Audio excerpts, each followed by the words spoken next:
Giancarlo Esposito's life is not a story of instant fame or overnight success. It is a slow-burning, deeply human journey that proves greatness is often built quietly in the shadows long before the world notices. Born on April 26, 1958, to an Italian father and an African-American mother, Giancarlo grew up navigating a world that never quite knew how to label him, and that uncertainty followed him everywhere, from classrooms to casting rooms, shaping a childhood where he learned early that standing out did not always mean being accepted. Yet even as a child he carried an unusual intensity, a calm presence that hinted at something powerful beneath the surface. He stepped onto a Broadway stage at just 8 years old, not because life was easy, but because survival demanded discipline, expression, and resilience. Acting was not a luxury for him. It was a way to make sense of a world that often felt unstable. His family faced financial struggles that forced him to mature far earlier than most children. And while other kids dreamed freely, Giancarlo learned how fragile security could be, how quickly comfort disappears, and how silence can become a form of strength. Those early years planted something deep inside him, an understanding that success without grounding is hollow, and that true power comes from self-control, patience, and observation, qualities that would later define his legendary performances. Yet despite his early start, adulthood did not reward him quickly. Fame did not rush toward him, and Hollywood did not open its doors with applause. Instead, it tested him relentlessly. Decades passed where he worked consistently but invisibly, appearing in films, television shows, and theater productions that paid the bills but never brought recognition. He acted alongside stars who would later become icons while he remained in the background, always present, always professional, always overlooked, and this is where most people would quit, where bitterness would take root. But Giancarlo chose a different path. He chose mastery over ego. He refined his craft in silence, studied human behavior, learned the power of restraint, the danger of excess, and the effectiveness of saying less. While the industry chased loud performances and dramatic explosions, he perfected stillness. He understood that fear whispered is more terrifying than fear screamed, and this understanding came not from theory but from life itself, because there were moments when he was so financially unstable that he seriously considered leaving acting forever, moments when he questioned whether dedication without recognition was foolish, moments when survival overshadowed dreams, and yet something inside him refused to let go, not ambition, but belief that the right moment would arrive if he stayed ready.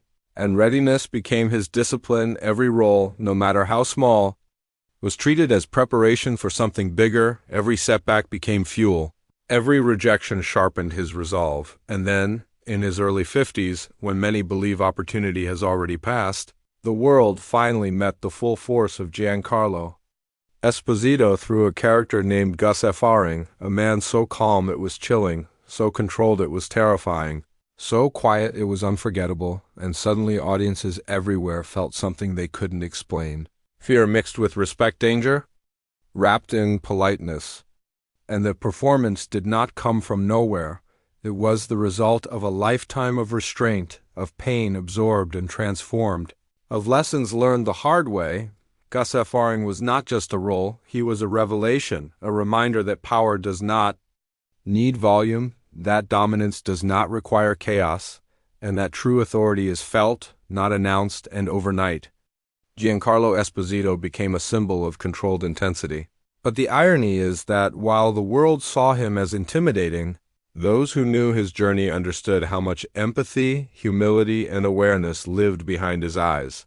Because a man who has known instability understands the cost of power. A man who has struggled understands responsibility. And a man who waited decades understands patience on a level few ever reach. Fame finally arrived, but it did not change him. It refined him. He used his platform not to boast, but to teach, not to intimidate, but to inspire, openly speaking about mental health, financial fear, and the pressure of being unseen for so long, reminding younger generations that success does not follow a schedule, that comparison is poison, and that the slow path often builds the strongest foundation. Giancarlo's story is proof that being late does not mean being lost. that quiet does not mean weak, and that consistency will always outlast hype.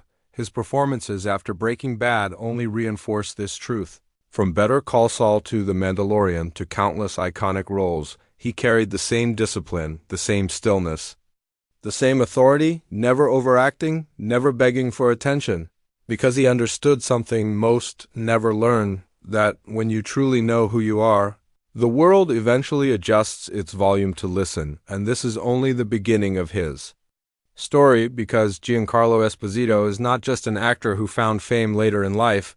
He is living evidence that patience is not passive, that silence can be strategic, and that the most dangerous power is the one that waits, watching, preparing, and when the moment finally comes, steps forward without fear after the world finally recognized Giancarlo Esposito as a force to be feared and respected on screen. Something even more remarkable happened behind the scenes. Instead of being consumed by late-arriving fame, he became deeply intentional about how he used it, because when success comes after struggle, it carries weight, and Giancarlo understood that weight better than most. He spoke openly about the years when his finances were so fragile that the stress nearly broke him, moments when he questioned his own worth not as an actor, but as a provider, a man, a human being. And rather than hiding that truth behind the polished image of Hollywood success, he chose transparency, because he knew that somewhere there were millions of talented people quietly fighting the same battles, feeling invisible, questioning their timeline, wondering if dedication without recognition was a mistake, and his message was simple but profound. Survival is not failure, endurance is not weakness, and waiting does not mean wasting time. He emphasized discipline over desperation, warning young artists not to chase fame but to chase skill, not to rush the process but to respect it, because the industry does not reward hunger alone, it rewards preparation meeting opportunity, and Giancarlo was the living embodiment of that equation. Every decade he spent refining his craft made him capable of delivering a performance so precise that it altered television history.